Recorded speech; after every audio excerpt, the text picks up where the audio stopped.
Saúde Animal. Oferecimento. Hospital Veterinário da Unimar.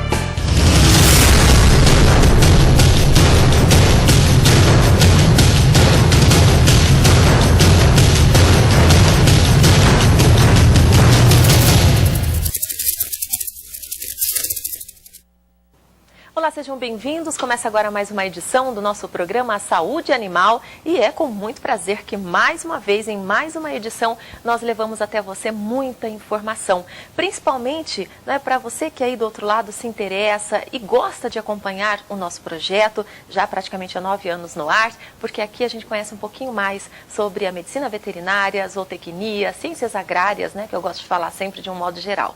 Então hoje nós temos, como sempre, um tema interessante que diz respeito ao nosso dia a dia, e que pode, na medida do possível, inclusive até tirar algumas dúvidas, do nosso telespectador que está aí do outro lado, proprietário, hoje especificamente, de pequenos animais. Eu recebo aqui no nosso Saúde Animal, com muita alegria, a professora Mirela Verdugo, médica veterinária, ela é professora de especialização, e gentilmente atendeu ao nosso pedido, ao pedido do professor Dr. Fábio Manhoso, que é o diretor aqui do nosso projeto.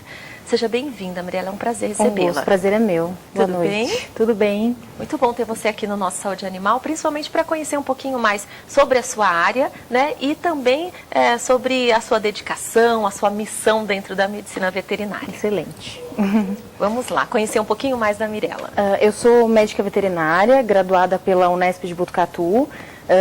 E desde a graduação eu fui me especializando na área de neurologia veterinária e eu estudei em alguns lugares, eu fiz alguns estágios nos Estados Unidos, Argentina e fiz mestrado na área de neurologia, agora faço doutorado na área de neurologia também de pequenos animais. Eu trabalho basicamente com pequenos animais e eu faço atendimentos clínicos predominantemente em São Paulo, mas eu atendo a região do interior também. Eu sou professora de um curso de formação em neurologia de pequenos animais e um de especialização em neurologia de pequenos animais. Então é uma especialidade que cresce muito. E dentro da área mesmo de atendimento, a clínica de medicina veterinária de pequenos, a gente percebe, principalmente a necessidade então desses profissionais, futuros profissionais, de encontrarem um caminho, porque a especialização pode ser uma bela janela de oportunidade. Sem dúvida. A neurologia e outras especialidades na medicina veterinária, elas estão ganhando um grande espaço conforme a importância dos animais que nós temos em casa vai crescendo para os proprietários. A partir do momento que o animal ele é tão importante quanto uma criança, quanto outro membro da família, as pessoas procuram os especialistas, além dos clínicos, são encaminhados pelos clínicos para os especialistas. E na área especificamente da neurologia, existe uma necessidade muito grande do veterinário especializado, porque nós não temos tempo para abranger todo o conteúdo da neurologia dentro da medicina veterinária. Especificamente na minha área, o especialista é imprescindível. E quando a gente pensa em neurologia, a gente já pensa em problemas, que até pouco tempo atrás, certamente existia até uma dificuldade, de serem diagnosticados. E que diagnosticados precocemente pode trazer mais qualidade de vida para o animal. Então, interessante é isso, pensar no diagnóstico e a capacidade da área, da especialidade de diagnosticar, de ajudar ou prevenir também uma série de problemas. Sem dúvida. A neurologia, a gente costuma dizer que quanto antes a gente chega nos problemas da neurologia, melhores são as chances do animal, melhor a qualidade de vida que ele terá. E hoje em dia a gente tem muitos métodos diagnósticos disponíveis que não estavam disponíveis há um tempo, como a ressonância magnética, a tomografia já em vários hospitais, eletroneuromiografia, eletroencefalografia, que são exames que complementam a atividade do médico veterinário especializado em neurologia e estão aí para ajudar a gente a diagnosticar antes e tratar antes. Trazem mais segurança para esse diagnóstico. Muito mais segurança, sem dúvida. E depois também valoriza ainda mais o tratamento, porque um diagnóstico bem feito, o tratamento também é sempre muito positivo. Não existe tratamento sem diagnóstico, essa é a verdade. O diagnóstico é a mãe de qualquer sucesso terapêutico.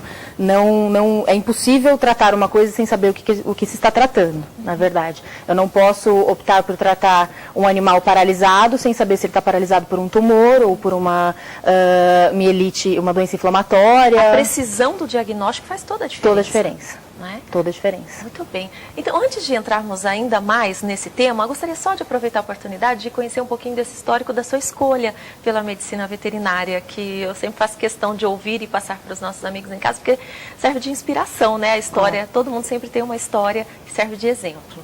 Eu creio que você já ouviu bastante que a veterinária é uma escolha de criança. De criança. Certo? A minha também foi uma escolha de criança. Eu sempre quis ser médica veterinária. Eu sempre gostei demais de ciência, desde pequena. Eu gostava de ciência, desenvolvimento de ciência. Eu sempre fui apaixonada por animais. Eu gostava, no início da universidade, eu gostava de animais silvestres, achava que fosse seguir na área. E me apaixonei pela neurologia em 6 meses e continuo com ela até hoje, muitos e muitos anos depois. Mas certamente foi uma escolha de criança. E que depois você foi alimentando, né? Porque a maioria das pessoas às vezes desiste e fala, essa área não vai dar, e acaba entrando para uma outra área, mas era a sua ideia mesmo e sem dúvida. Você perseguiu esse sonho. Foi a escolha pelo sonho e não pela conveniência, certamente. A veterinária é o sonho da maioria das pessoas que realmente chegam ao fim da medicina veterinária, não tenho dúvida. Muito bem, faz toda a diferença. Então agora vamos falar especificamente sobre a convulsão em cães e gatos, né? Que certamente uma cena difícil para o proprietário, né? Uma doença complicada e que traz desespero, acho que no primeiro momento, né? É angustiante. A convulsão é um sinal clínico extremamente angustiante para a família que envolve aquele animal. Eu posso dizer isso porque eu tenho um animal epilético em casa e é sempre muito angustiante para mim, que tenho experiência na área de neurologia. Não é nem um pouco agradável ver o meu animal envolvido num sinal clínico desses, tá? Então, o diagnóstico e o tratamento da convulsão, ela passa a não ser só um bem para o animal, quanto, na verdade, uma medida de ajuda àquela família, para que aquela família tenha qualidade de vida, não fique sempre tenso esperando um próximo episódio. Sem dúvida, a convulsão, ela é delicada, mas muitas vezes ela é totalmente tratável. E aí, quais são as principais causas, para a gente entender? É justamente isso. A convulsão é um sinal clínico como febre. Febre eu posso ter por gripe, eu posso ter porque eu tive uma insolação, fiquei demais na praia. A convulsão não deixa de ser um sinal clínico, né? As principais patologias em cães causadoras de convulsão, a primeira é epilepsia genética. Tá? Os cães, eles são acometidos, várias raças de cães são acometidos por epilepsia genética, e essa aparece em animais geralmente entre 1 e 5 anos de idade e sem outros sinais clínicos. O único sinal clínico é a convulsão, não existem outros sinais clínicos que participam da doença. Certo? Essa, sem dúvida, é a principal causa. Entre as outras causas, a gente tem as doenças inflamatórias, por exemplo, as encefalites, por exemplo, a sinomose, que é uma doença infecciosa inflamatória que faz uma encefalite grave e pode submeter o animal a outras patologias do sistema nervoso, mas também a convulsão. Eu creio que seja a segunda maior causa de convulsão nos cães, principalmente nos cães, né? Sinomose nos cães. A terceira maior causa, tumor. Tá? Tumor é...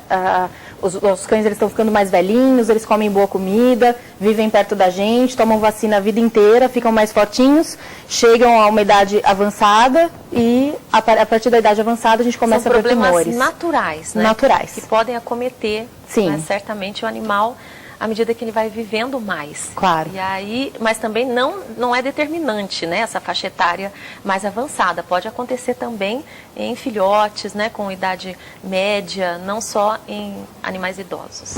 Pode sim, embora seja mais raro, e as causas desses tumores são outras, tá? O animal velhinho, ele tem a chance de ter um erro genético, um erro na replicação do DNA, toda vez que ele vai replicar uma célula, ele tem maiores chances de erro justamente porque a senilidade não permite que ele corrija todos os erros na hora de duplicar a célula. Então, os velhinhos, eles são mais acometidos certamente, mas existem os tumores infantis, como existem em crianças, e existem os tumores de idade média, embora sejam mais raros. Sempre lembrando que velhice, senilidade em cão é uma questão muito relativa. Sim. Os cãezinhos pequenos, eles geralmente são senis com muito mais idade do que os cães grandes. Os boxers, os filas, os mastifes, esses animais, eles chegam à senilidade entre 8 e 9 anos de vida. E os pequenos animais, não é raro encontrar animais com mais de 20 anos de vida, tá? Não é raro. E dependendo da raça também, existe, né, algo que indique predisposição, né, genética? Existe predisposição genética, tanto para a epilepsia genética quanto para os tumores, sendo o boxer o campeão de tumores do sistema nervoso e também de alguns outros sistemas. Mas a maioria dos animais que a gente atende com tumor certamente é boxer. Para as doenças inflamatórias, a gente tem também uma predisposição genética para cães pequenos, cães de raça toy, geralmente fêmeas, em idade reprodutiva, geralmente não castradas. Então, sim, existe uma resenha animal para cada doença do sistema nervoso que a gente vai pesquisar. Antes de conhecer todas as doenças, eu tenho que conhecer quem é aquele bicho. Sim. Qual a identificação dele, qual a idade, qual a raça, qual o passado, como ele nasceu. Justamente. Mesmo, né, pelo histórico. Isso é importante para o especialista e para o clínico, sim, mas para o especialista principalmente. Muito bem. A gente fala sempre em cães aqui, mas vamos agora abrir espaço para os gatos também, né? Porque dificilmente a gente imagina, né, o gato com convulsão, não sei, ou pouco se fala, né, nesse assunto. Acontece com muita frequência? Acontece. A principal causa de convulsão em gato é secundária a trauma. O que é o trauma? Para não haver confusão com o termo. O trauma não é uma questão psicológica aqui no caso. O trauma é um acidente, uma pancada na cabeça, uma queda, então, algo assim que tenha comprometido a sanidade do crânio e dos tecidos moles ali envolvidos com o crânio. E a principal causa de convulsão, na verdade, em gatos é uma epilepsia secundária a trauma. Essa é a principal causa. E a segunda causa, mais comum, é um tumor que chama meningioma. Tá? Ele não é o tumor mais comum do sistema nervoso, mas é a segunda principal causa de convulsão em gatos. E a idade, geralmente, a partir dos 12 anos de idade, em animais machos ou fêmeas não tem diferença. E essas são as duas principais causas em gatinhos. E para quem está em casa, por exemplo, né, nunca presenciou algo, né, acontecendo com o seu animal, para que ele possa reconhecer, existem alguns sinais que indicam, né, alguns indícios, antes que a situação fique pior, que possa estar relacionada a uma convulsão, ou a convulsão já chega de uma vez, né, deixando o animal ou desmaiado, ou sei lá como que pode acontecer isso, principalmente com o gato, né? Mas existem indícios primários, assim, que o proprietário possa já ficar atento? Isso varia bastante, tá? Principalmente os animais que têm epilepsia genética, eles percebem um momento que a gente costumava chamar no passado de aura, tá? E agora tem um nome novo, um pouco mais rebuscado, que chama pré-ictus. O que é a aura ou pré-ictus? O animal ele passa a ficar indócil, se esconde, não quer interagir com a família, não come ou come demais. Existe uma mudança de comportamento, se refugia da luz. E isso a gente chama de pré-ictus, em seguida pode vir a crise, tá? Nem sempre que a gente tem uma aura ou um pré-ictus, a gente tem a crise per se. Ela pode ser controlada pelos próprios neurônios. Na verdade, a convulsão é um evento controlável. Ela não necessariamente precisa de uma intervenção para parar. Se uma crise começa a confluir com a outra, emendar na outra, aí sim a gente tem um problema que deve ser levado ao veterinário imediatamente. Independente de levar no veterinário imediatamente, uma crise é o suficiente para a gente ter que levar ao veterinário para fazer uma avaliação geral e procurar a causa. O que mais são indícios da crise? Existem as crises parciais e as complexas. As parciais, elas envolvem apenas algumas musculaturas, o cérebro manda alguns estímulos para mexer apenas alguns músculos específicos, geralmente da face, geralmente do membro torácico, que é o bracinho, tá?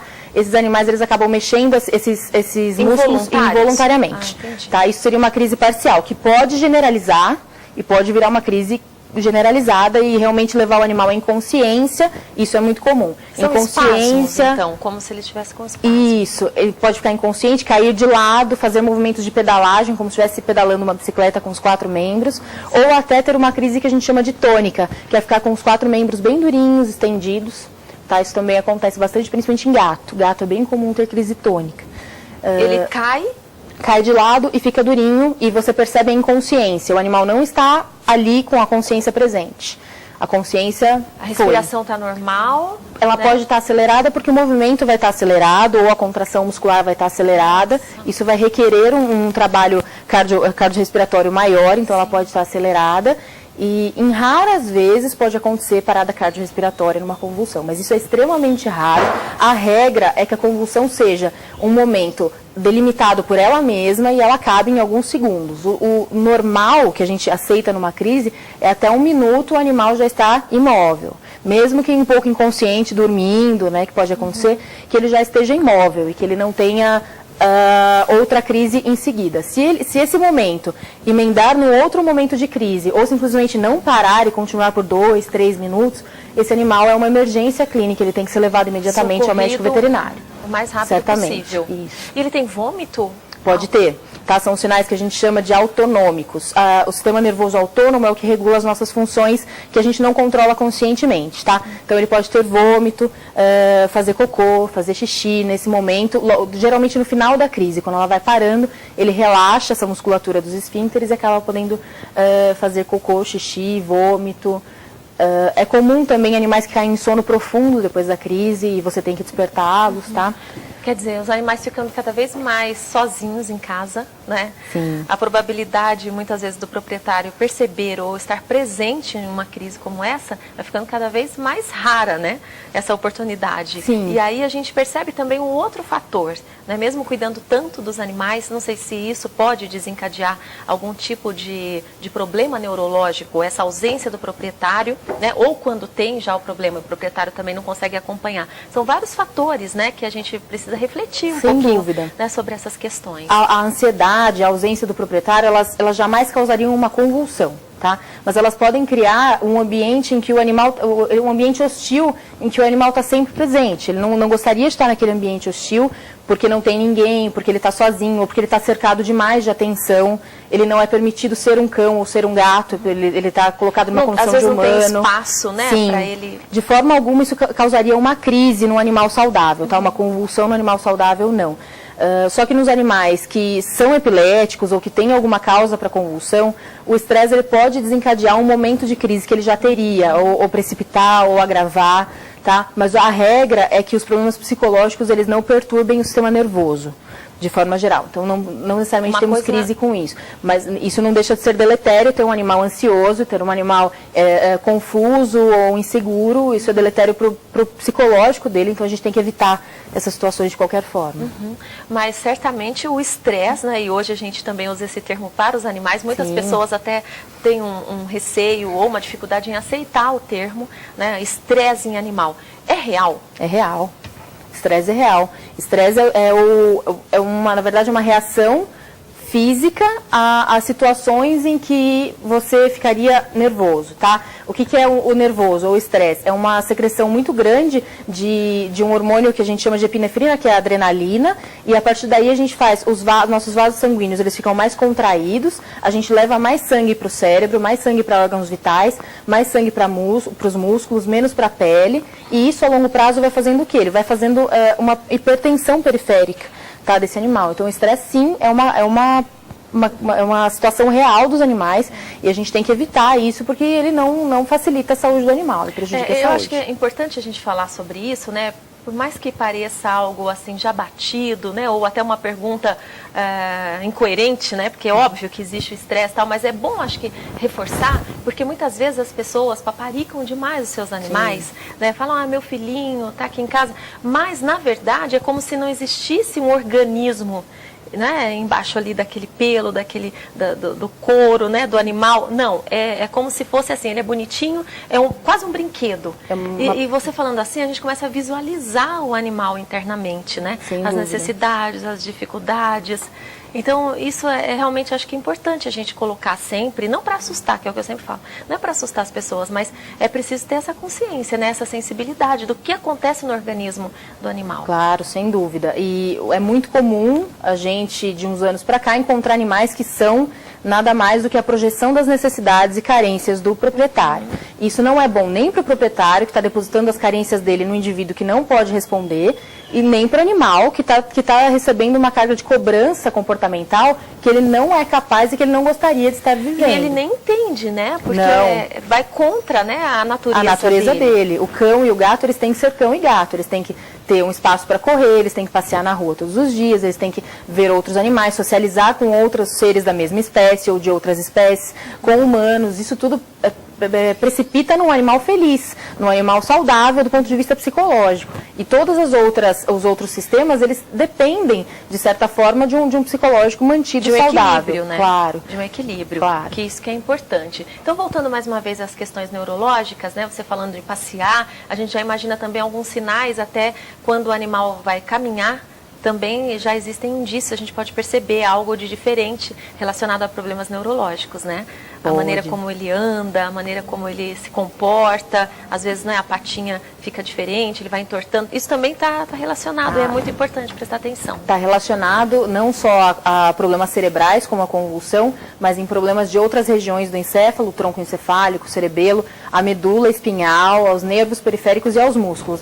Tudo isso se refere ao sistema nervoso, tá? Então, quando a gente tem alterações nesse sistema, nessas porções do sistema nervoso, todas elas podem deflagrar uma marcha, uma locomoção alterada, tá?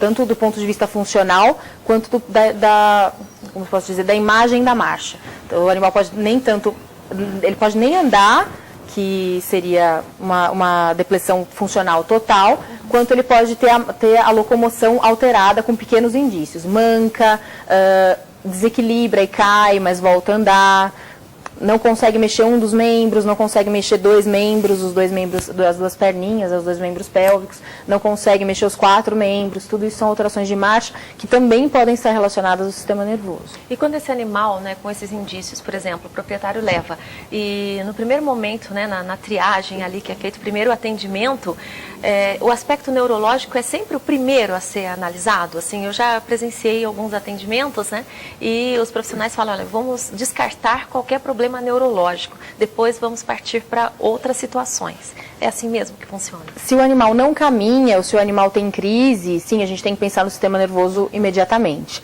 No animal comum, o animal que chega à clínica com uma queixa de gastroenterite, né, como vômito, uma diarreia, uma desidratação, um problema de pele, a gente geralmente não associa ao sistema nervoso. Sim. Mas os animais que não caminham, os animais que têm crise, problema comportamental, é impossível não pensar no sistema nervoso e tem que ser descartadas as alterações do sistema nervoso nessas ocasiões. O mais rápido possível. O mais rápido possível. Geralmente a gente não descarta, a gente acaba encontrando por ali mesmo o problema. Sim. Doenças do sistema nervoso, elas eram consideradas incomuns porque elas eram impossíveis de ser diagnosticadas. E agora elas são consideradas bem mais comuns do que há um tempo atrás, há pouco tempo atrás. É o que facilita, sem né? dúvida. E que traz mais esperança também aos proprietários. Mirella, eu vou ter que fazer aqui um intervalo rápido, porque o assunto é bom, vai fluindo, o tempo passa rapidinho aqui, mas eu preciso chamar a palavra do aluno, se você me der licença. Rapidinho a gente já volta depois para o encerramento aqui do nosso programa. Então vamos ouvir os alunos do curso de Medicina Veterinária da Universidade de Marília. Vamos lá.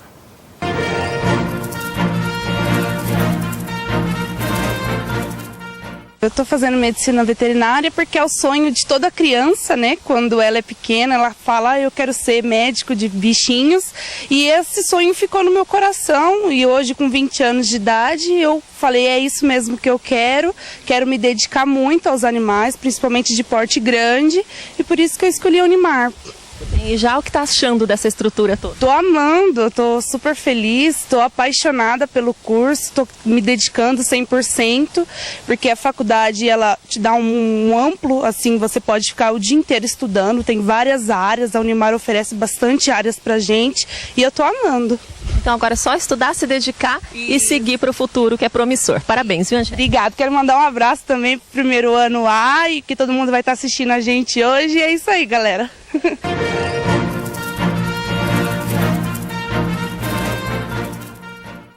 A palavra do aluno é sempre um caso à parte aqui. A gente fica esperando, fica entusiasmo, a motivação, né, dos alunos que passam aqui pelo nosso programa é realmente algo contagiante.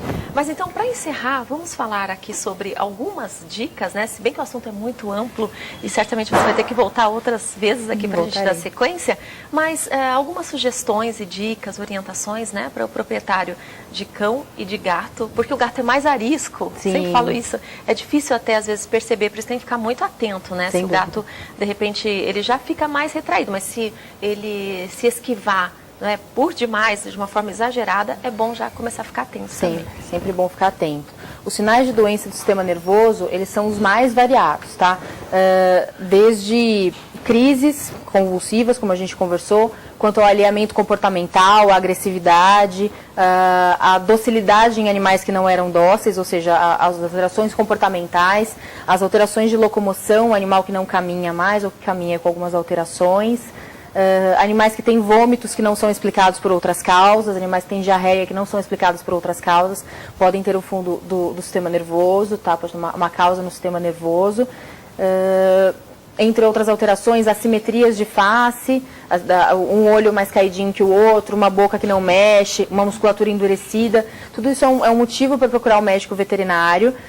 E qualquer outro problema veterinário, na verdade, qualquer outro problema que o seu animal tenha, é um motivo para procurar o médico veterinário. Mas esse especificamente, com frequência, né? frequência. Porque se houver um acompanhamento frequente, acho que a orientação também vai acontecer de uma forma mais tranquila. Certamente. Né? O acompanhamento é fundamental. Muitos sinais clínicos que o proprietário não chegou a perceber ainda, o médico veterinário, na consulta de rotina, na vacinação, no check-up anual, ele acaba percebendo nos animais e encaminhando para o especialista médico veterinário relacionado à neurologia, que vai chegar num problema antes que ele realmente se torne um problema, porque o proprietário não havia nem percebido ainda. Então, esses são os sintomas, né, os sinais clínicos que a gente tem que buscar o médico veterinário, porque podem ser associados ao sistema nervoso.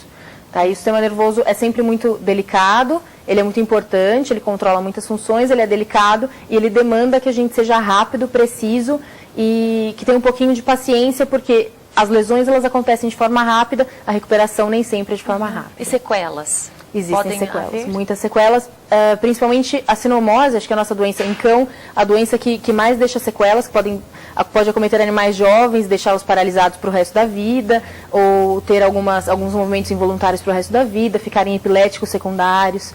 Tá? Então a sinomose é uma doença que a gente tem que prevenir, a prevenção é vacinação, a gente não pode esquecer disso, é muito simples, é levar no médico veterinário anualmente, fazer os exames necessários e vacinar esse animal para que ele seja acompanhado. A sinomose talvez seja uma das doenças mais horríveis que a humanidade tenha presenciado entre todos os animais, inclusive o homem. É uma doença que traz extremo sofrimento e que a gente previne com uma vacina anual. Nem justificaria a gente ter animais mais com sinomose, porque a prevenção é muito simples. Então, ela é talvez a que deixe mais sequelas e a mais sofrida. E hoje a gente tem tanta informação, não podemos mais alegar ignorância, né? Isso não é mais desculpa. Justamente. Então, a gente vem também sempre ao encontro daquilo que trazemos sempre ao programa, a posse responsável. Né? Claro. Porque você adquire o animal, ou ganha, ou recolhe, e mais uma vez, não é só dar o banho, colocar roupinha, lacinho, né? Mas é entender o animal como um todo, né? Como ser vivo, que precisa de cuidados, claro. Que ele depende exclusivamente do proprietário. Sim. Ele é refém, né? Então é algo assim que as pessoas têm que ter a consciência antes de levar o animal para casa. A gente tem que estender aos animais a saúde, a educação, a dignidade e a segurança que a gente gostaria de ter para nós humanos. Assim, se a gente aproxima o animal da gente, porque a gente quer que ele tenha os mesmos direitos. O médico veterinário pode ajudar muito com isso e, claro, os programas que trazem informação, que levam informação diretamente às pessoas, eles são imprescindíveis para esse momento. As pessoas se educam e conseguem perceber melhor os problemas e resolvê-los mais facilmente com o médico veterinário. Bem, educação é tudo. Educação é tudo. Em todos os sentidos. Em todos os sentidos. Não é? Por isso que a professora está aqui hoje para nos ajudar. Mirela Verdugo, professora que vem falar sobre convulsão em cães e gatos. Você que perdeu o início aí do programa, depois pode acompanhar a reprise. E certamente é um tema que atrai a curiosidade de todos e que sirva, né, principalmente de alerta para você que tem aí seu animalzinho de estimação em casa e ama o seu animal. Tenho só que agradecer a sua presença mais uma vez e já deixar aberto o convite para que você retorne. Espero que você tenha gostado. Gostei muito, eu agradeço o convite do professor Fábio, o convite de todos vocês da TV Marília. Muito obrigada pela oportunidade. Falar de neurologia é a paixão da minha vida, me apaixonei por ela muito cedo. Eu gosto demais da neurologia e da veterinária, então sempre que vocês precisarem de alguma coisa, eu estou à disposição. Nós agradecemos. Obrigada mais uma vez, viu? Olha, nós vamos encerrando então o programa Saúde Animal, agradecendo a sua atenção, a sua companhia de sempre. E na próxima quarta-feira, mais um programa inédito aqui pela TV Marília. Até lá. Saúde Animal. Oferecimento. Hospital Veterinário da Unimar.